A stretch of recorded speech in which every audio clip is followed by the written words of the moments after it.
Shalom, shalom. Na basantu nyonso. Kolo Yesu apambola moko na moko na biso. Pona bolingo pe ngolu. Nzamba za lokumu. Ye oyo aza mosantu. Aza kutambola na biso. Tobandaki litera so cantique de cantique. Chapitre nango par chapitre. Le Seigneur a sali grâce. Lelo tokomi na 6e chapitre. Tokomi leo na 6e chapitre. Oyo eza lokola 19e séance na biso. Donc ndeto osimba chapitre 6 lelo. Écoutez la biso kaka 2 chapitres. Que le Seigneur Jésus-Christ nous bénisse. Tolobaki ke tokozala pena na tango nyonso te kokota na ba détail ya makambo nyonso ndam tozopesa ka ba pensée na résumé. Tokozaka ka seulement ko résumer ba pensée. Que le Seigneur Jésus-Christ vous bénisse. Ok. Et bonsoir au banda to bondeli. Seigneur Jésus te péché. Merci pour ce temps. Nous avons parlez-nous, bénis ce temps. Nous soyons au nom de Jésus. Tout qui t'a eu matatoli moyo monana. Parlez-nous au nom de Jésus. Amen. Ok. Donc, ce qui va cacher ça, numéro de Ali, plus 243 99 88 77 333. Numéro de Ali, plus 243 84 22 64 114. Cantique de Cantique, chapitre 6, verset 1. Où est allé ton bien-aimé, ô la plus belle des femmes? De quel côté ton bien-aimé est-il dirigé? Nous le chercherons avec toi. Bazo tuna mwasi et pas baninga nae, ce qui mobali nae akei wapi, côté akei, bakindo kulukae nae.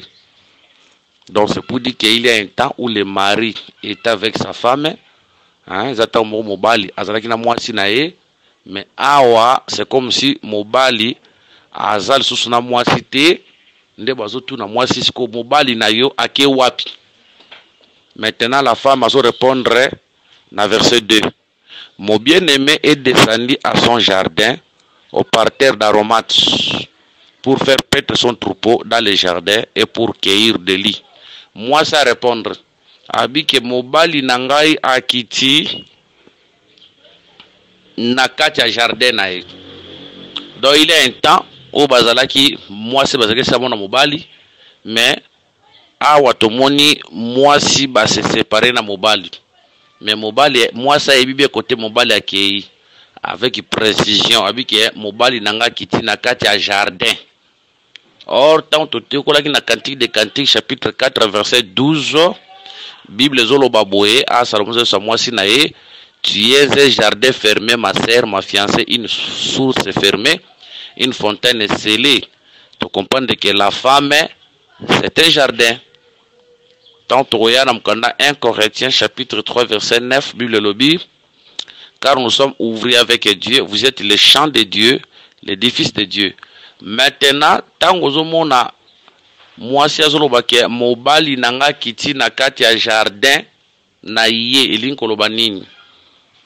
Na verset 1 mwasi azalaki na mobali, mais mobali a déplacé, mais côté mobali akei mwasi ayebi mwasi avec précision ki akiti na kati ya jardin. Et loko totalisa nini tango mwasi azala mobali, c'est ça la venue de Jésus o ayaki na nzoto. Tomoni ye dans votre monier par rapport à ba frère na biso ba Pierre, ba Paul, ba Jean, ba zalaki wana. C'est ça le temps où la femme est ensemble avec son mari sur la terre. Mais tant oiseau kufa ne kulusu babaki asekui nanzoto boyazo mona na lisusu te physiquement boye parmi biso azate, mais il est descendu dans son jardin. Or jardin oza mwasi na ye, jardin oza peuple na ye. Hein, tu peux citer des écritures. Cantique de Cantique chapitre 4 verset 12, 1 Corinthiens 3 verset 9. Bisson des jardins. C'est pour dire que pendant 3 ans et demi, le Seigneur est ensemble avec sa femme. Il marchait comme ça physiquement. Mais tant que Koufika ta la chair, na mis sur mon al soute, mais moi ça yebi kota azali. Moi ça yebi kendenga zawana ake kote musute akotinde akitinde na kata jardin na ye. Or jardin ngo ezande ka mwasi wana.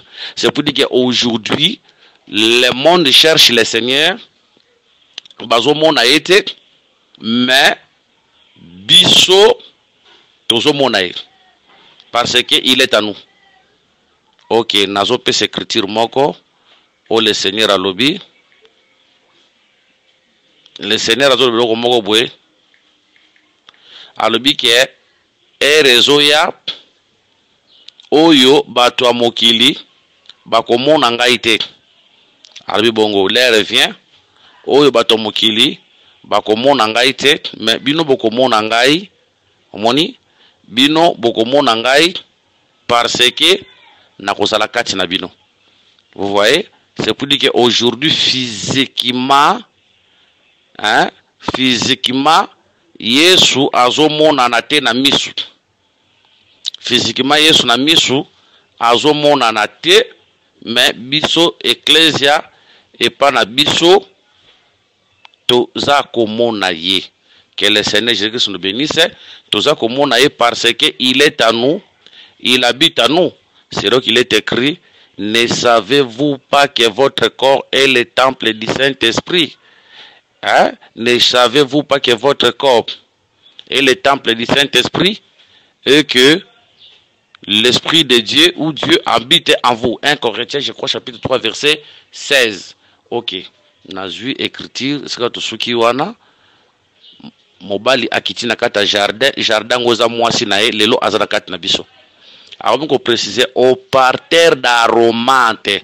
C'est pour dire na kata jardin wana tuzomona ba mikala ya aromate. Or aromate ezalaka ba produit oyo misaka ba solo kitoko, ba parfum kitoko.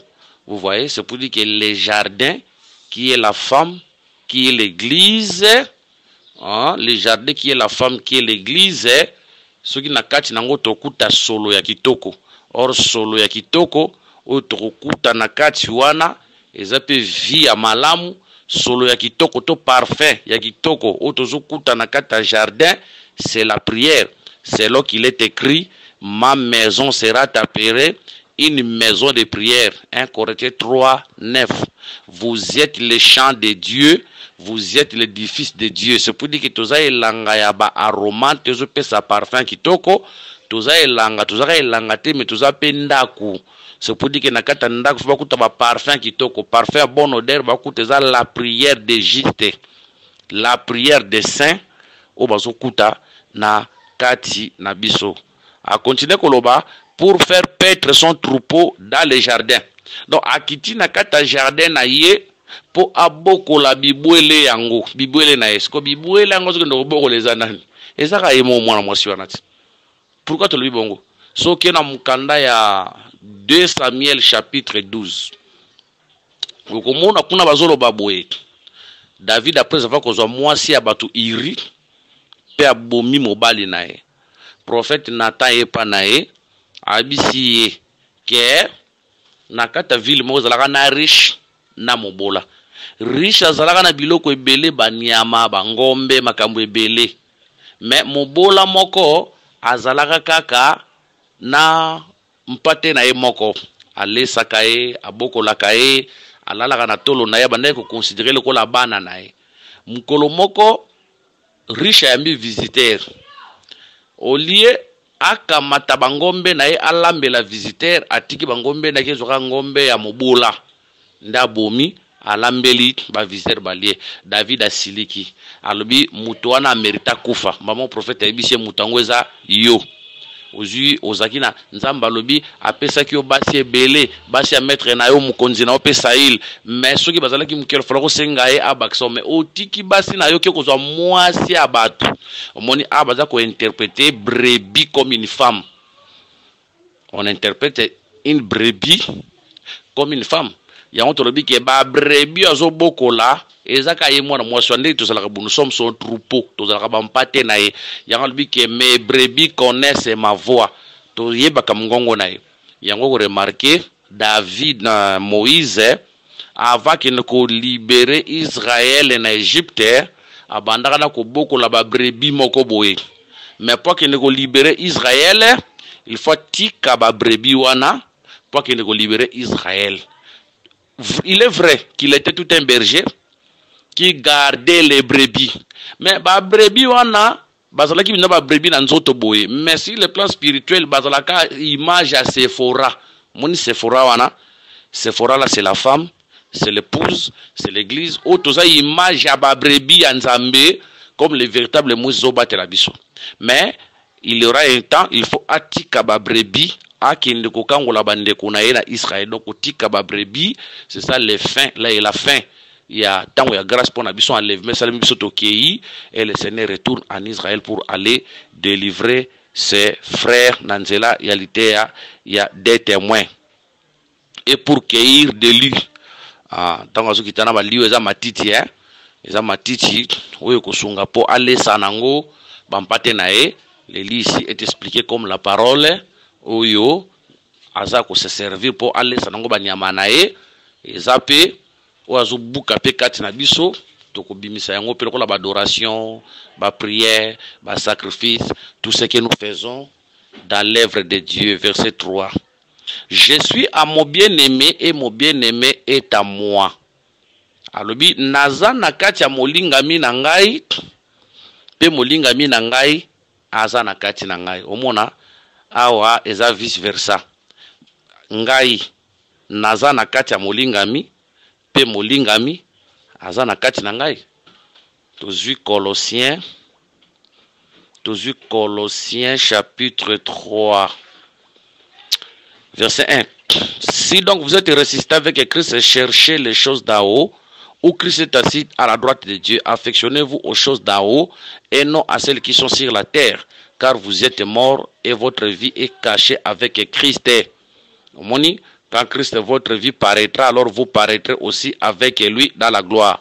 Tobakisi Ephésiens chapitre 2 verset 6. Tobana verset 5 à 6. Nous qui étions morts par nos offenses, nous a rendus à la vie avec Christ. C'est par grâce que vous êtes sauvés. Il nous a ressuscités ensemble et nous a fait asseoir ensemble dans les lieux célestes en Jésus-Christ. Vous voyez, là, je suis à mon bien-aimé. Donc, tozana katinae. Mais les bien-aimés à moi, c'est la parole. Parce que les bien-aimés, c'est la parole. Tant que mes paroles habitent à vous abondamment, je suis dans les bien-aimés. Donc, tozala katinae. Voilà pourquoi on ne peut pas nous faire du mal. Parce que le bien-aimé là, tout ça katinae, il est une ville de refuge. Et puis, Dieu azakati na biso. Ye azakati na biso na ndenge nini? Ye azanakati na biso na nzela alitea. Quand la prédication habite à toi, quand tu pratiques la prédication, veut dire le bien-aimé est à toi. Que le Seigneur nous bénisse. Il fait paître son troupeau parmi les lys. Donc azoboko la ba mpate na ye na kata ba lys, matiti hein. Matiti, lys matiti, troupeau ngo tolobi ezaka kaye moko mwana mwasi wana troupeau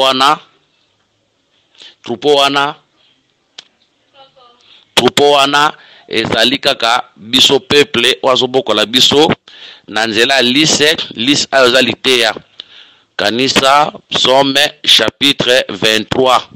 Bible le dit que l'Éternel est mon berger, je ne manquerai de rien. Azaku tambusanga na nzela ya matiti ya matiti ya mobesu na ba ceinture de la justice.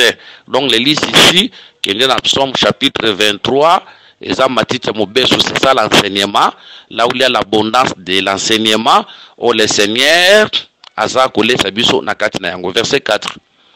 Tu es belle mon ami, to sitorobela ki makambi ya beauté, to expliquer makambi ya mi. Tu es belle mon ami, comme Tisra, agréable comme Jérusalem, mais terrible comme des troupes sous leur bannière. Remarquez, moi si kaka monko, kaka yewana, aza lokola Tirza, kaka yewana aza comparé na Jérusalem, une seule femme. Tozo mona ye aza lokola Tirza, yepe aza lokola Jérusalem. Or, on peut remarquer, Israël, après la mort de Salomon, Nanzela Mouananae, Roboam, Israël kabwana ki na 2.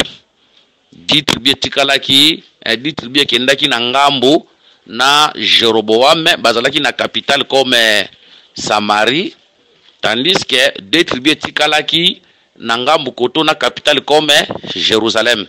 Tirsa oyo à un certain moment ezalaki pe camarade ezalaki pe capitale ya Israël na ngambo ya Samarie, ezalaki pe capitale. C'est pour dire que Tirsa ezaka capitale ya Israël, Jérusalem ezalaki pe capitale na côté ya Juda. C'est pour dire qu'une seule femme a représenté deux capitales. Tirsa a représenté Jérusalem. Par là, nous comprenons que à l'église, tout le monde a deux peuples. En église, tout le monde a Israël, puis dans quatre églises, tout le monde a nous les nations. Au bisognon so toza na kati wana au baké na kota 10 bazo symboliser Israël parce que le nombre 10 nous voit la loi au baé côté à mi balé tout le monde à l'église parce que na kati à nombre 2 chiffre 2 nous voit à la loi de témoignage. C'est pour dire que na quatre églises nous avons une partie d'Israël, na quatre églises nous avons aussi une partie de l'église ba nation ne bisognon soto sangani pour former un seul corps yango tango koya na mukanda. Il y a Rite, chapitre 4, verset 11 à 12. Bible lobby. Tous les peuples qui étaient à la porte et les anciens dirent, nous en sommes témoins, que l'Éternel rende la femme qui entre dans ta maison semblable à Rachel et à Léa, qui toutes les deux ont battu la maison d'Israël, manifeste ta force dans Ephrata et fais-toi un nom dans Bethléem. Verset 11, chapitre 4, il y a Rite. C'est pour dire que la maison d'Israël était bâtie par des femmes. Hein? Une seule maison, mais était bâtie par deux femmes, Léa et Rachel.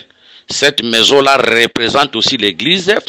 Aotal sa mwana moi sopatal sa rite ona katine tozomona baponami tozomona Israël na biso ba nation oyo tango tosangani nde toza ko former un peuple. Que le Seigneur Jésus-Christ nous bénisse. Nous formons un peuple saint. Le peuple de Dieu, que le Seigneur nous bénisse. Bible lobby, mais terrible comme des troupes sous leur bannière. Baza matata lokola ba troupe na se ya ba bendelo na bangoto bannière na lingala benga ngo bendele. À l'époque lorsque les armées partaient na bitumba, chaque pays bandoko yana sa bannière na et. Remarquez Abalbi bannière sous leur bannière au pluriel.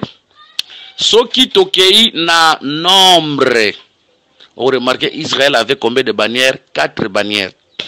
Juda azalaki na bannière moko ya lion.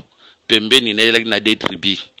Ruben azalaki na bannière moko, tolobi na forme ya homme, pembeni na des tribus. Na Occident tozalaki na Ephraim azalaki na bannière moko ya ngombe. Pembeni na ye azalaki na des tribus. Na nord tona bannière moko ya dane azana bannière à aigle, des tribus pembeni na ye. Vous voyez ici nous avons combien de bannières? 4 bannières.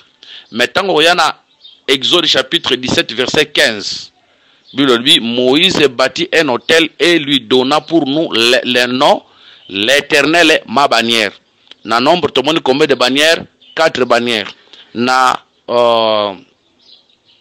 Exode chapitre 17 verset 15, tomoni combien de bannières? Une seule bannière. Kuna tomoni 4 bannières, koto tomoni un seul bannière. Une seule bannière s'il vous plaît. Que le Seigneur Jésus-Christ nous bénisse. Babi que baza terrible comme des troupes sous leur bannière. Tant que on a 4 bannières et pesabiso likambu ya 4 êtres vivants. Et ont pesabiso likambu ya 4 par l'évangile, doctrine, révélation, prophétie, connaissance. Mais tant que on a bannière moko, tout le monde a nzambe ye moko loko la bannière. L'Éternel ndaza bannière, nzambe ye moko loko la bannière. Donc bannière wana na cantique des cantiques quelque part. Tozanga na cantique des cantiques, yoka eloko mwasi ya koloba na cantique des cantiques. Je cherche l'écriture, je crois aussi tolobe la ki yango na ba makambo elekaki. Cantique des cantiques chapitre 4 verset 2 na ba séance passée. Il me fait entrer dans la maison du vin et la bannière qu'il déploie sur moi c'est l'amour. Vous voyez? awa na Cantique des Cantiques chapitre 2 verset 4 bamisika bannière moko l'amour. Exode chapitre 17 verset 15 bamisi bannière moko l'Éternel. Nous avons compris, si la bannière est l'amour, si l'Éternel est la bannière, nous comprenons directement que l'amour c'est l'Éternel, l'Éternel c'est l'amour. D'ailleurs, il est écrit Dieu est amour. Que le Seigneur nous bénisse. Donc, nous avons 4 bannières par rapport à 4 parler, révélation, prophétie, connaissance, doctrine. Bannière moko ezaka nzambe wana moko ndaza aza ko se révéler na 4 dimensions wana. Que le Seigneur nous bénisse. Yango balobi ke baza terrible comme des troupes sous leur bannière. C'est pour dire que les troupes toba kinda bitumba na sa ba bannière na bango bazalaka terrible. Voilà pourquoi nous aujourd'hui, lorsque nous sommes dans la parole, lorsque nous pratiquons la parole, mes frères et sœurs, apparemment la femme est faible. Né frère Pierre alobi que la femme est faible. Mais attention, sous la bannière, il est fort. Pourquoi? Parce que c'est la bannière qui fait sa force. C'est la bannière qui fait sa force. Ou la bannière a aujourd'hui demandé Mobali naï. Pourtant, on dit que l'Éternel est notre bannière. Donc, Mobali nazobi ma bannière. Voilà pourquoi, lorsque nous sommes dans la parole, nous sommes terribles. Lorsqu'on nous combat, ce n'est pas à nous de combattre, mais c'est notre mari qui est notre bannière. C'est lui qui va combattre. Il est écrit, on craindra le nom de l'Éternel depuis l'Occident et sa gloire depuis le soleil levant. Lorsque l'ennemi viendra comme un fleuve, l'esprit de l'Éternel les mettra en fuite. Donc, c'est au Saint-Esprit de combattre. Que le Seigneur nous bénisse. C'est au Saint-Esprit de combattre. Et là qu'on a prophétie. Et là qu'on a prophétie, on a dans Exode chapitre 17. Dans Exode chapitre 17. Et là qu'on a prophétie, on a remarqué, les Amalek bakoya ko bundisa Israël na Refidim. Tamba bundisa Israël na Refidim, bakangi quelques personnes d'Israël na Refidim, bake na bango. Nde ko sala sikoyo nza Moïse ayebisa Josué bima kende na champ de bataille pona batu bunda na Amalek. Nde Moïse okende analikola ngomba, Josué ke na champ de bataille et Josué qui est dans le champ de bataille, tant qu'il est dans le champ de bataille, à dans le champ de bataille, il a récupéré peuple, a récupéré peuple Oyo, a récupéré peuple Oyo, Bakangaki, et puis a récupéré Bakoboma, Bandianit. Et là, on a tout dit sur le plan prophétique et tel Saranim. Tant qu'on moni Amalek, aïe, Kobundisa Israël, abomi Israël. Amalek est la bête où il y a la coalition avec les nations pour maltraiter les peuples de Dieu. Dans la grande tribulation, il y a siéger le peuple Nzambe et Israël. Mais tant que a Josué, Azoya na secours pour na kokangola. Ça c'est le retour glorieux au le Seigneur Azoya. Non, ça c'est le Seigneur qui vient dans la bataille d'Armageddon pour combattre la Malek qui est l'image du diable, à détruire pe akoyeba na kokangola mokili mobimba pe akoyeba ko tia kimé na kata mokili. Nde bazolo ba que l'Éternel est ma bannière, mais cela se passera comment? Quand les nations se rassembleront pour attaquer la maison d'Israël, ombre nango ezana 2 Chroniques chapitre 20. Au comment la nation basangani pour attaquer Israël, pour attaquer Josaphat. Mais Josaphat bakosangana bazo yemba tant que na champ de bataille bakokuta déjà banguna babomani bango na bango. C'est pour dire que na tango wana le peuple d'Israël bakozala faible apparemment devant les nations, mais attention, le Seigneur laissera leur bannière, il sera leur force. Voilà pourquoi tant que na champ de bataille bakozala un petit peuple. Mais bakoyeba na ko battre ba peuple nyonso baza zinga na bango parce que l'Éternel sera leur bannière. Là c'est dans la prophétie. Que le Seigneur nous bénisse. Mais lorsque nous revenons dans la révélation, tant qu'on dit que mes terribles sous leur bannière, tu dis bannière yemoko ezana nzambe, maintenant tu moni 4 bannières par rapport il y a 4 êtres vivants, par rapport à 4 langages, révélation, prophétie, doctrine, connaissance. Bref, lorsque nous pratiquons la parole de Dieu, toujours comme terrible Nangam ya Munguna, l'Éternel lui-même est notre mari, il nous défend parce que en vérité mwasi abundaka te hein. Mobali nde mutabundaka na poisa mwasi. En vérité, même lorsque nous prions, lorsque nous combattons dans la prière, en vérité, ce n'est pas nous qui bisonde to sala makambo te, mais nzambe kati na bisonde sala makambo na, mais biso tozo pese ndeka nzela.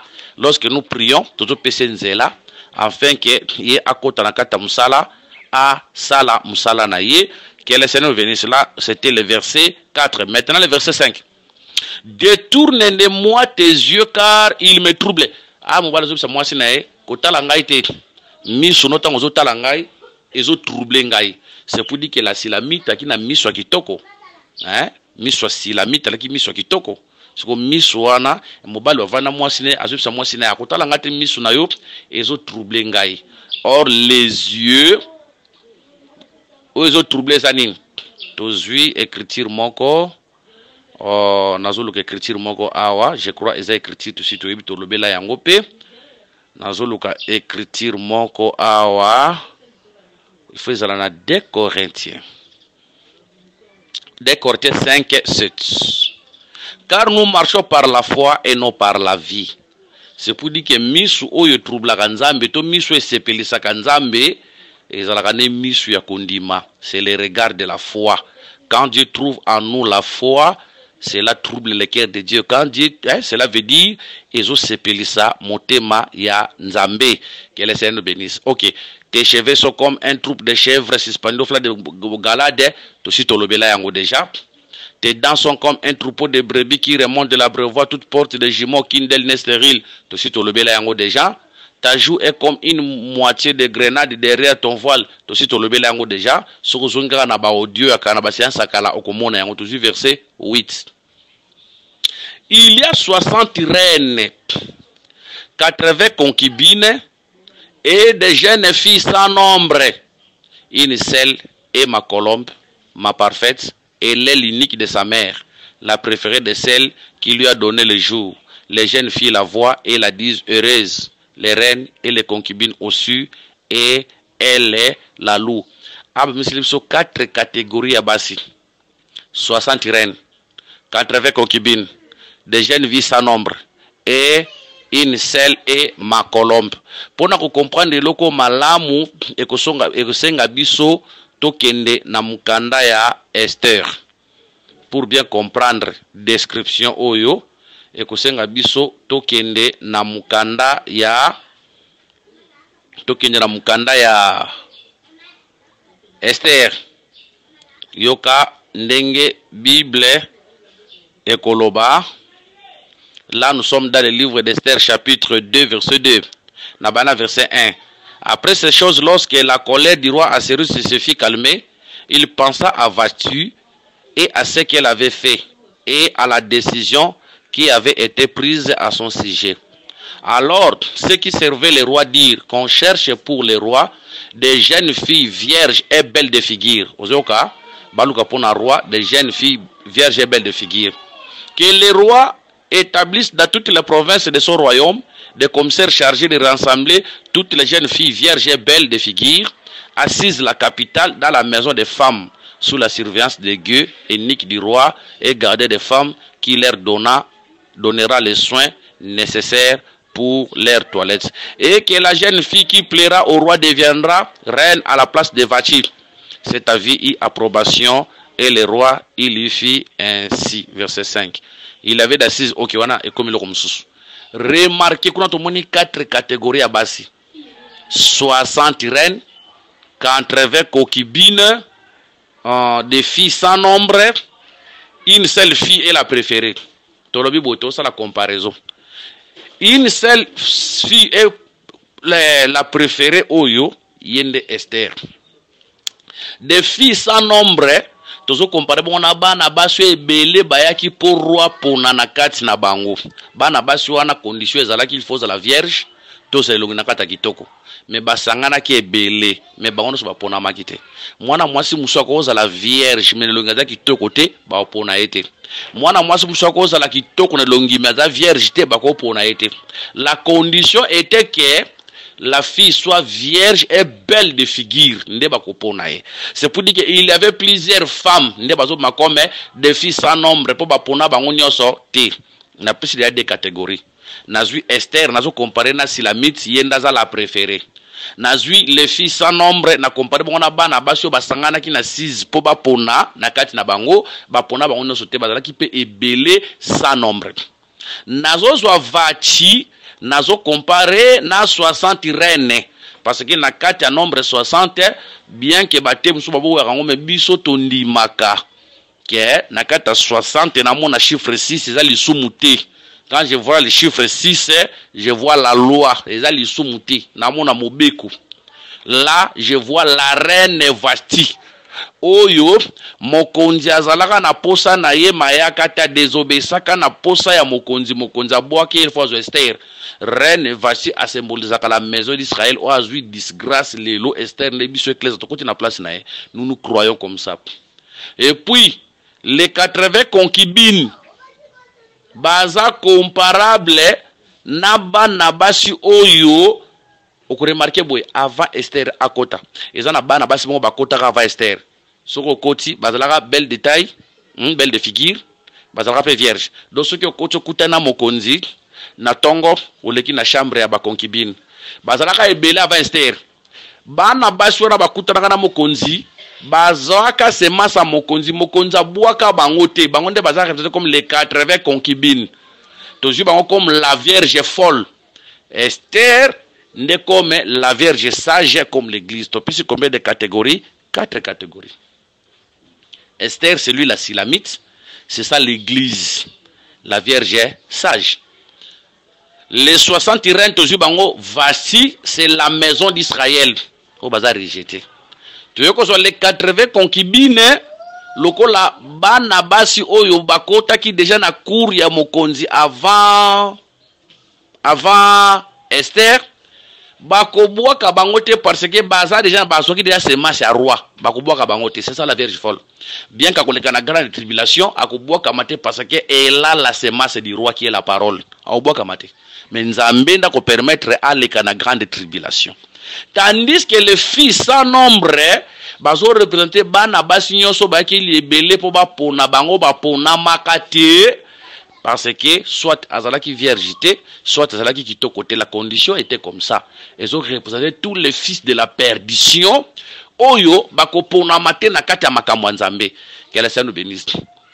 Et loko toko zwango to memi yango pe na tableau ya 4 terres ya Matthieu 13. Ba lobi mutu moko abimaki tango abimaki alonaki mbuma na mabele lokolo eniataki yango mbuma wane botaki te. Mususu akei abwake koyaki na banzube tango nzube tufe yango mbuma ekolaki te. Mususu koyaki na mabanga akozi ya mabanga ebotaki te. Mususu koyaki na bonne terre nde ebotaki. Ekeseni te na 4 catégories basi tomoni na Esther, ekesani pete na 4 catégories ya basi oyo tomoni na mukanda ya Cantique des Cantiques chapitre na yango 6 verset 8 à 9. To expliquer balobi ke semence liboso ekoki na mabele les dons du chemin lokolo eniati yango ebotaki eloko te wana ezo représenter les fils de la perdition.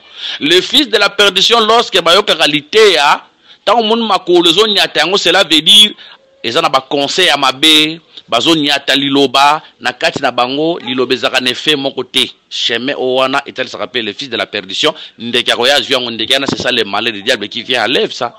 Que le Seigneur bénisse. Oye koyaki na mabanga ezwaki place itako za mabanga, ça c'est la maison d'Israël. Mabanga wana, c'est ça la loi. C'est pour dire que quand le Seigneur était venu en Israël, il n'était pas resté à cause de la loi. Aujourd'hui, même l'évangile que nous prêchons et que je suis caté à cause de mabanga qui est la loi. Oye koyaki et botaki na banzube étouffé yango ye moko le Seigneur a ko interprété ay banzube anaza les soucis du siècle présent. Ils ont représenté la vierge folle oyo bazo qualité bazana mo pe bana nzambe bazabe ba vierge, mais les soucis du siècle présent ezakati na bango à cause de cela bakoleka na grande tribulation. Mais oyo ekoki kati na e botaki bambuma, là c'est la Silamite, là c'est l'église du Seigneur, c'est l'épouse où nous sommes. Que le Seigneur nous bénisse. Verset 10. qui est celle qui apparaît comme l'aurore, belle comme la lune, pure comme le soleil, mais terrible comme des troupes sous leur bannière. Ah, tu sais, qui hein?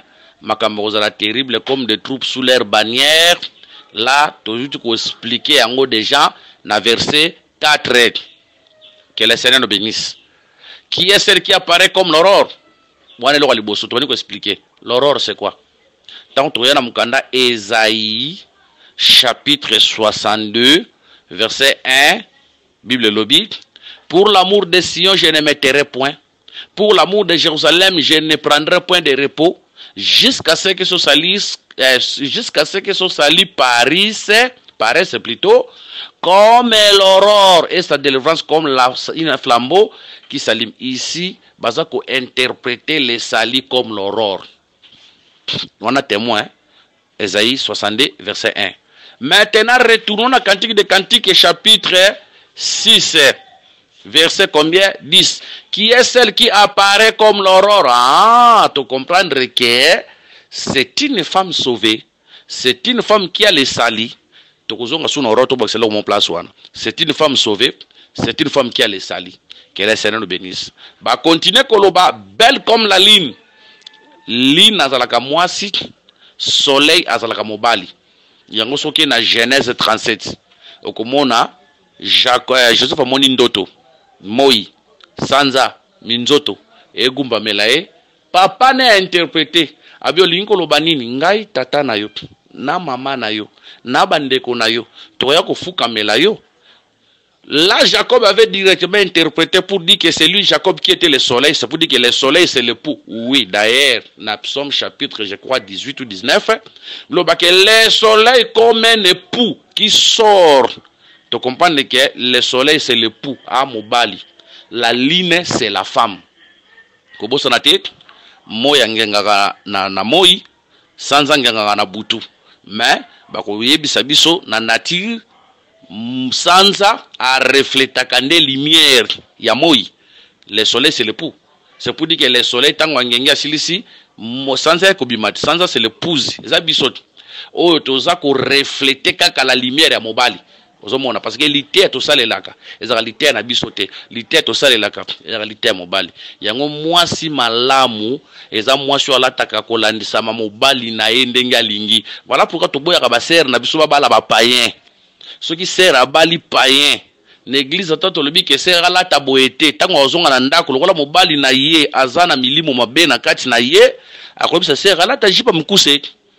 Bisoto lobi ke sera la taboeta sala boete mais lokola mobala da mupaganu ba posa nzoto ya mukileza kati na ye akolati sa ser biloko mabe akomema ser na bar sera ko sala nini mobala ko imposer du poza libre serfo abonde la nzambe apesa ye un frère ou ya banga nzambe pour avanda kimia na kati ya libala na. Donc quand on voit la ligne on voit la beauté. Donc c'est une femme automoni aurore katine le sali, tomoni beauté katine or la beauté c'est la grâce. La beauté c'est la grâce parce que ko bossa na telo ko bikisaka Moïse pour Moïse a kufate c'était la beauté. Tant maman na talobi que l'enfant était beau na bombie so pour dire que l'enfant était épargné à cause de la bonté que maman monaki na katine. Or la beauté c'est la grâce.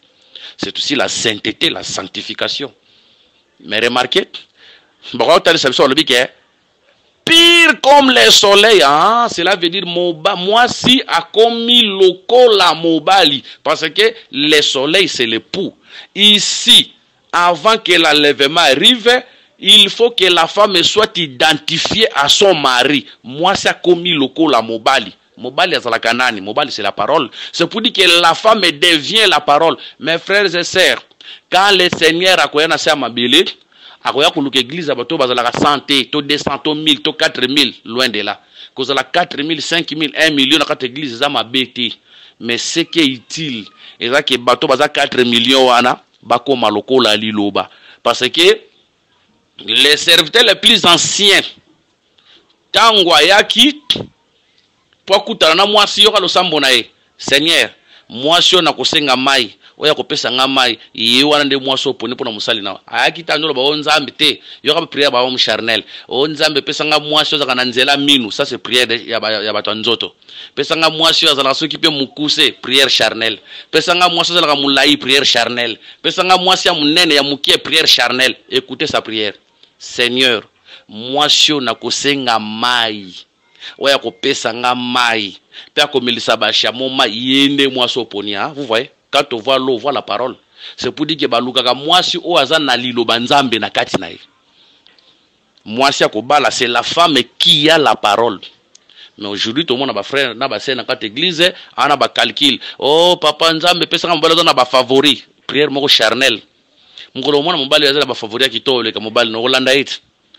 Ozuluka mwasi pona beauté, mukolo mona mwasi akitoka leki mwasi no Rolanda mwasi wana ti. Basala ka choix pona beauté physique te. Eza mabete beauté physique we a second lié, mais premièrement on voit la parole. C'est pour dire que quand le Seigneur va venir, il va venir chercher les hommes, mais oh, bazana mai na kati na bango. Olo bananzambe teke ngana chenaka 40 jours eza mabete za bien. Mais quand on te regarde, ce qui mai ezate bazote. Quand le Seigneur va venir, aroya kotala nde bato teke basambela banda 7h 20h. Mais na kati na e mai ezate aina bato tonga bato finga bato mutema be non. Dieu viendra pour chercher les hommes qui a l'eau na kati na bango. Nous insistons pour dire ici, moi ça a commis pire comme le soleil, cela veut dire a commis loco la mobali. Il reflète la pureté de Christ. Or la parole dit, vous êtes pire à cause de la parole que je vous ai annoncée. Si le mari est pire, la parole purifie. Nous avons compris, le soleil c'est la pureté, c'est la parole. Que le Seigneur nous bénisse. La parole, le Seigneur, c'est la parole, c'est la pureté. Que le Seigneur nous bénisse. Maintenant, Balobi, qui est celle qui apparaît comme l'aurore kobo sana teta rita kotaka na katelanga rita kota na butu batu bayeba kateke rita koti na katelanga d'ailleurs mobala yebisaki ye batu bayeba teke mwasa koti na katelanga tango koti na katelanga mobala ko yebisa ye ozana nini place wana rita komisa manteau, c'est très important. J'aime ça, mais nalinga pe rita yango nalinga pe rita po ba ko pese toli ba ko yebisa ke rita avoke na bilanga sukola dan sukola soki sukoli parola mafuta so parola mafuta lata manto wana coach to lukango yoka ndenge bazo yebisa riti yoka ndenge bazo yebisa e. Là nous sommes dans les livres OK watu na mkanda ya riti chapitre 3 verset 3. Lève-toi et oins-toi puis remets tes habits et descends à l'air. Tu ne feras pas connaître à lui jusqu'à ce qu'il achève de manger et de boire. C'est pour dire qu'il y a varita qui ne kuna riti sifalaka sanin apakola mafuta et sengela sanin ala tabilamba. Que le Seigneur nous bénisse. Mais remarquez, tant que koma awa nazu verset s'il vous plaît na moni yango mikimingai nazu verset combien? Verset, s'il vous plaît, Nazu, verset, ok, verset 15. Et il ajouta, donne le manteau qui est sur toi, et tiens-les. Elle éteint, et il mesura 6 mesures d'orge qu'il chargea sur elle, puis il rentra dans la ville. Alors, il a pesanga manteau, oyolati. Pesanga manteau. Oyolati mobali akamati combien de mesures? 6 mesures ya orgue acheli apesa 7 mesures te parce que mobali ye mokonda za la ki 7e mesure ma pesi 6 mesures ezana ba aspect belé ko expliquer mais na aussi mbana na aspect moko na expliquer manteau. C'est pour dire que po boaza peso biloko le famo na manteau soko za na manteau te boaza ko peso biloko te po biloko boaza apesa ka n'importe qui te il faut za na manteau soko za na manteau ndo zo biloko a Boaz mais soko zangi manteau zo biloko a Boaz était. Job 29:14. Je me revêtais de la justice et je lui servais de vêtements. J'avais ma droiture pour manteau et pour turban. Tu comprendre que manteau est la droiture. Vous mona manteau est la droiture. C'est pour dire qu'un homme est droit. Il a un droit à recevoir 6 mesures d'orge. Et pas à mobile. Après ces 6 mesures, après ces 7 mesures, Si mesure d'opé ça dans l'aspect belé mais na hôtel sera rappé et ça comme les bénédictions si matérielles que le Seigneur peut nous donner sur la terre. Mais attention, la 7e mesure, c'est lui-même le Seigneur o tokozwaka. Tozuye na nzoto bona lokota sama belé, tozondi matozane sur les plans spirituels mais tokozwaka etang tokokoma kuna. Mais remarquez. Boaza ko sa rite. Batu baye bateke mwasa koti na kata bilanga oyo. C'est pour dire que la présence de rites dans les champs, sauf rites na mobali. Voilà pourquoi notre présence aujourd'hui dans les sacerdoces Israël même nos frères de l'église de Noir mais remarquez, Bible dit que rite abimaki nelanga sans que kutuba mona na yena mobali. C'est pour dire que abimaki na aurore. Voilà pourquoi nous disons l'aurore c'est aussi le temps de l'enlèvement, parce que la femme a déjà atteint la maturité. La maturité, ils ont dit kokokanana mobali. Batuba kokanana litea, bitumba ya mote ezalaka ke peuple ba koma lokola litea. Yango frère Paul Akoloba, mes enfants en qui j'éprouve encore le douleur d'enfantement jusqu'à ce que Christ soit formé en vous. Mote ya wela ka bo frère nditena badime. Bien, bituma moté ezalaka ndeke peuple ba banga nzambe ba koma lokola litea peuple ba kokana na Yesu bituma moté yango wana ndala kwa moté ya voyager kota na voyage kuna ya tuna akabo frande kota ki combien ba dime kota ki combien mais tuna raté évolution à peuple wana taliete yala ndaka mbongo ça c'était mercenaire wana musala nzambe te abongi na loto moté. Que le Seigneur nous bénisse. Voilà. Verset 11. Je suis descendu au jardin des noyers pour voir la verdure de la vallée, pour voir si la vigne pousse, si les grenadiers fleurissent. Je ne sais, mais mon désir m'a rendu semblable au char de mon peuple. Ici, il y a un problème par rapport à Yabaté Nabiso Belé. Vous remarquez ce que tu as dit, Louis II. Lui, c'est Gorobano, je suis descendu à Nasuka. C'est pour dire que ici, c'est la femme qui était descendue. Mais lorsque nous interprétons la Bible, premièrement, il faut que la version belée, après, aujourd'hui, la pensée de l'éternité. Aujourd'hui, version, il y a annoté. Cantique de Cantique, chapitre 6, version annotée. Tu as verset combien? Verset 11. À la verset Babi, la Silamite, j'étais descendu au jardin de noyer. Awa version annotée, alors mutakita qui a Silamite. Nazui version ya Martin. Nazui version Martin. Cantique de Cantique chapitre 6 verset 11. Martin a le biboé. Je suis descendu sans et au verger de noyer. Ici, pour Martin, et ça moi cité mutakiti, mobalinde mutakiti. Lui second lobi awa mwasi mutakiti. Autre total ana observa lobi mwasi mutakiti. Mais Martin a lobi mobalité Martin lobi mwasi mutakiti. Tozu version musu tozu Darby. Cantique de Cantique chapitre 6 verset 11. Darby. Je suis descendu au jardin de noyer. Ah lobi descendu sans et awa Martin so confirmé Darby pas loba mobali mutu akiti. Tozu version Osterwalde. Il y a l'obinin. Cantique de Cantique, chapitre 6, verset 11. Je suis descendu. Il n'y a pas le mobile. Omoni. Et ça, on a battu. On a battu. On a lité à battu. Celui qui était descendu là, c'était la Silamite, la femme. Oui. Bazan a fautité. Pourquoi? Parce que lui, second, attendez, c'est moi, c'est Moutakiti.